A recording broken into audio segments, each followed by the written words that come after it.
You keep shouting out that name. That name is an enemy. And I told you he's an enemy. And you're going to keep shouting him out, not realizing you go there, you're dead. Because he dead. And then you talking about, I don't want to, name specific names. Talking about Cemetery Larry, he in the cemetery. Okay. Cemetery Larry, I like that. Cemetery. I had his raise. I got his raise right in the pocket. Now I got to give it to somebody. Now I got to give everything he worked for. I got to give it to somebody else because the person he went with, he dead. He got you nothing. He in the grave. He next to you. Y'all both buried in the same place. I knew I would like you, nigga. I knew I would like, cause you petty as hell. This is good. Petty as hell. But if everybody think you out, right? You really got to see who they are. Right? They're telling me, oh yeah, if you don't want to negotiate, don't come to work. The guy wasn't planning to come to work anyway, got it.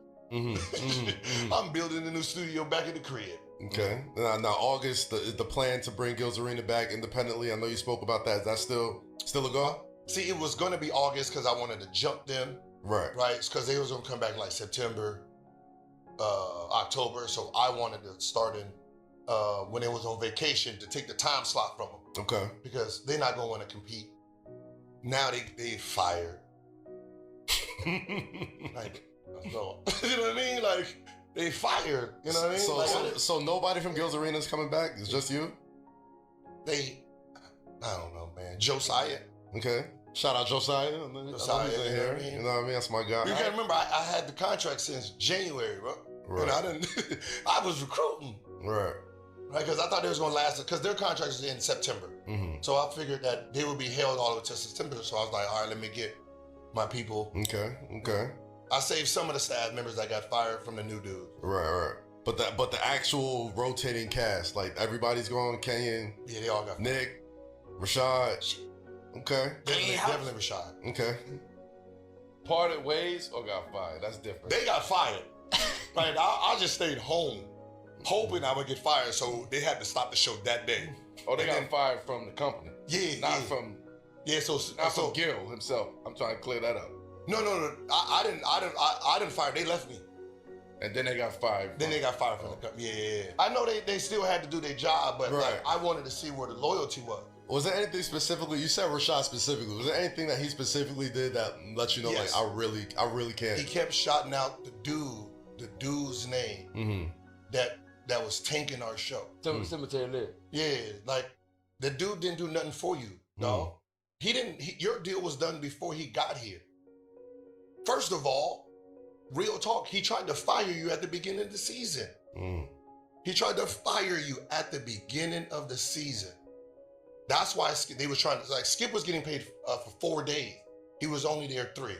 One was going to be our show. And that was to replace him because they both contrarian. They both go against it. But they said Skip does it better. He don't cuss. He don't drop the N-bomb every other hour. So they're looking for these sponsors. So they're trying to fire you. Me and Joe standing on 10 toes. Nah, we good.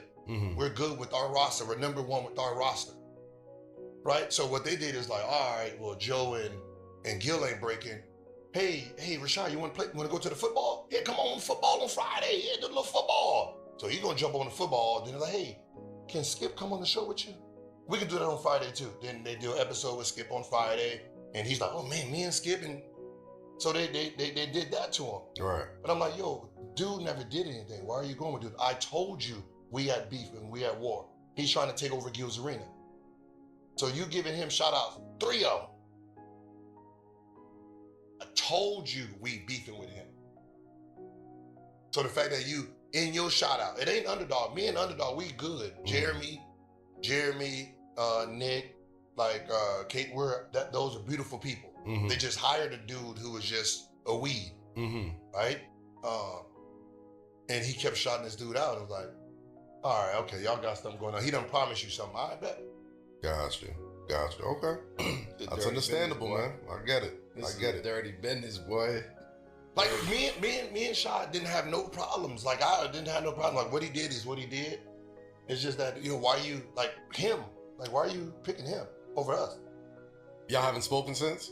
Gilbert Arenas has finally broken his silence, and if what he revealed is accurate, this entire situation just took a dramatic turn. During his appearance on the 7 p.m. in Brooklyn podcast with Carmelo Anthony and the crew, he pulled the curtain back on what he says was really happening behind the scenes at Underdog, exposing the tension involving Rashad McCants, who critics have been calling Cemetery Larry, and even pointing toward another executive he believes played a major role in all the chaos. According to Gilbert, there was one particular person inside the company who kept getting praised on the show, even after Gilbert had already warned Rashad that they were no longer on the same side. That detail alone raises serious questions because Gilbert made it sound like he was quietly keeping score every single time those shoutouts happened, almost like he already knew where everything was headed. And trust me, once you hear the full explanation, you start looking at this entire fallout from a completely different angle. Gilbert explained that the problems didn't suddenly appear overnight because, according to him, he had already warned Rashad months earlier about what was happening behind closed doors. He even referenced conversations dating back to January, around the same period Nick Young was proudly wearing Underdog gear on camera, while everything still looked normal from the outside. Gilbert claims that when negotiations started falling apart and questions surfaced about why he wasn't returning for the playoffs and NBA Finals coverage, he had already told Rashad exactly what the company was planning. In his version of events, this wasn't a misunderstanding. It was something he says he had mapped out long before the public ever caught wind of it. If that's true, then the warning signs were sitting there the whole time, and almost nobody realized it. According to Gilbert, his issue wasn't with everyone at Underdog because he admitted there were still people inside the company that he respected and had a solid relationship with. The real problem, he says, was one executive whose decisions completely changed the direction of the platform and ultimately created the conflict everyone is talking about today. Gilbert claimed the plan behind the scenes was to move Rashad out while reshaping the content into something completely different from the player-driven podcast fans originally supported. He said both he and Josiah pushed back because they believed the raw, unfiltered conversations were exactly what made the show successful in the first place. From Gilbert's perspective, changing that formula would have destroyed the identity that attracted the audience. He also revealed that Rashad was allegedly being encouraged behind the scenes to move toward a debate-style format alongside Skip Bayless, instead of continuing with the original vision of the podcast. Ironically, Gilbert says the company initially wanted him, not Rashad, to team up with Skip, because both personalities were known for challenging popular opinions. Gilbert insisted he rejected that idea because he wasn't willing to abandon the show's original concept just to replace one of his co-hosts. He made it clear that protecting the chemistry and authenticity of the podcast mattered more than chasing a different format. If his account is accurate, then the internal battle was about much more than contracts. It was about the future identity of the entire brand.